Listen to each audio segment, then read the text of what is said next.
Hi ನಮಸ್ತೆ. ಇದು ನನ್ನ ಫಸ್ಟ್ ವಿಡಿಯೋ. ಯಾಕೋ ಗೊತ್ತಿಲ್ಲ, ಶೇರ್ ಮಾಡ್ಕೋಬೇಕು ಅನ್ನಿಸ್ತು. ನನಗೆ ಮಾತ್ರ ಹಿಂಗೆ ಫೀಲ್ ಆಗ್ತಾ ಇದೆಯಾ, ಇಲ್ಲಿ ನೋಡೋ ಕೆಲವ್ರಿಗೂ ಫೀಲ್ ಆಗ್ತಾ ಇದೆಯಾ ಅಂತ ತಿಳ್ಕೊಬೇಕು ಅನ್ನಿಸ್ತು. ಅದಕ್ಕೆ ಮಾಡ್ತಾಯಿದ್ದೀನಿ.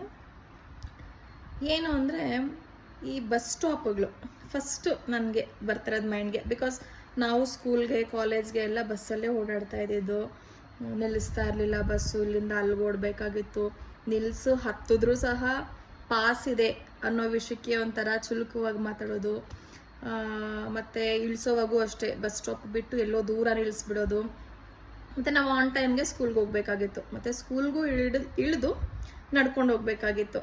ಲೇಟ್ ಆದರೆ ಅಲ್ಲಿ ಸೆಕ್ಯೂರಿಟಿ ಲೇಟ್ ಹಾಕಿ ಅಂತ ಹೊರಗಡೆಯಿಂದ ಬರೋರನ್ನ ಒಳಗಡೆ ಬಿಡ್ದಿರ ಇರೋದು. ಇದೆಲ್ಲ ಅದು ಒಂದು ಸಮಯ.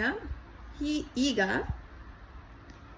ಈ ಟ್ರಾಫಿಕ್ ಅನ್ನೋದನ್ನ ಕಮ್ಮಿ ಮಾಡೋದಕ್ಕೆ ಸರ್ಕಾರ ಏನು ಮಾಡ್ತಾ ಇದೆ ಅಂದರೆ ನಾನು ಸರ್ಕಾರನೂ ಬ್ಲೇಮ್ ಮಾಡ್ತಾ ಇಲ್ಲ. ಮನಸ್ಥಿತಿ, ಅವರು ಈ ಪರಿಸ್ಥಿತಿಯಲ್ಲಿದ್ದರೆ ಇನ್ನು ಸ್ವಲ್ಪ ಚೆನ್ನಾಗಿ ಯೋಚನೆ ಮಾಡ್ತಾ ಇದ್ರೇನೋ, ಅವ್ರಿಗೆ ಇದು ಗೊತ್ತಾಗ್ತಾ ಇಲ್ವೇನೋ ಅಂತ ನನಗನ್ನಿಸ್ತಾ ಇದೆ. ದ ಥಿಂಗ್ ಈಸ್, ಬಸ್ ಸ್ಟಾಪ್ಗಳು ಹೆಂಗೆ ಮಾಡ್ತಾಯಿದ್ದಾರೆ ಅಂದರೆ, ಫಸ್ಟೆಲ್ಲ ಊರಿಂದ ಬಂದರೆ ಒಂದು ಜಂಕ್ಷನ್ ಇರುತ್ತೆ, ಅಲ್ಲಿ ಬಸ್ ಸ್ಟಾಪ್ ಅಂತ ಇರ್ತಾಯಿತ್ತು. ಎಲ್ಲ ಊರುಗಳಿಗೂ ಅಲ್ಲಿಂದ ಹೇಳ್ಕೊಂಡು ಹೋಗೋಕ್ಕೆ ಅನುಕೂಲಗಳು ಇರ್ತಾಯಿತ್ತು.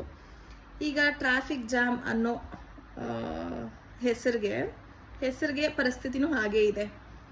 ಇದಕ್ಕೆ ಬಸ್ ಸ್ಟಾಪಿಂದ ಇನ್ನೊಂದು 500 ಮೀಟ್ರು ಆ ಕಡೆ ಹಾಕೋದು, ಇಲ್ಲ ಈ ಕಡೆ ಹಾಕೋದು. ಸೊ ಇವರು ಆ ಕಡೆ ಬಸ್ ಸ್ಟಾಪಲ್ಲಿ ಏನಾದರೂ ಇಳಿದು ಆಪೋಸಿಟ್ ಸೈಡ್ ನಡ್ಕೊಂಡು ಬರಬೇಕಂದ್ರೆ ಅಲ್ಲಿ 500 ಮೀಟ್ರ್ ವಾಪಸ್ ನಡ್ಕೊಂಡು ಬರಬೇಕು. ಮತ್ತೆ ಈ ಕಡೆ ಕ್ರಾಸ್ ಆಗಿ 500 ಮೀಟ್ರ್ ನಡ್ಕೊಂಡು ಹೋಗಿ ಬಸ್ ಹತ್ತಬೇಕು. ಪಾಪ ಎಷ್ಟೊಂದು ಜನ ಈಗಲೂ ಕೆಲ್ಸಕ್ಕೆ ಹೋಗೋರು ಇರ್ತಾರೆ. ಸ್ಕೂಲ್ಗೆ ಕಾಲೇಜ್ಗಳಿಗೆ BMTC ಬಸ್ಸೇ ಯೂಸ್ ಮಾಡೋರು ಇದ್ದಾರೆ. ಅವ್ರು ನನಗೆ ಕೆಲವು ಸಲ ನೋಡಿದಾಗೆ ತುಂಬಾ ಪಾಪ ಅನಿಸುತ್ತೆ. ಸ್ಕೈ ವಾಕ್ ಮಾಡಿದ್ದಾರೆ,